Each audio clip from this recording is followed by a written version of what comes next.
It's 9 o'clock in the evening, November 30. Kakatapos pa lamang po ng aming dinner kasama ang aking mga kaibigan at associates dito sa isang restaurant sa Quezon City.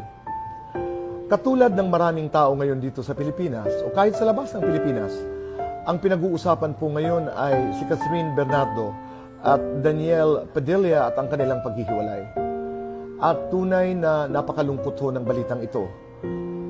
Para sa mga Katniel, para sa mga kaibigan, para sa mga fans, and that includes me. Dahil ako'y taghanga po ng tandem na ito.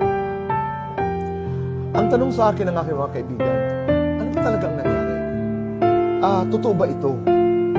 Even after the statement, people are still hopeful na sana'y hindi totoo ito. Sana'y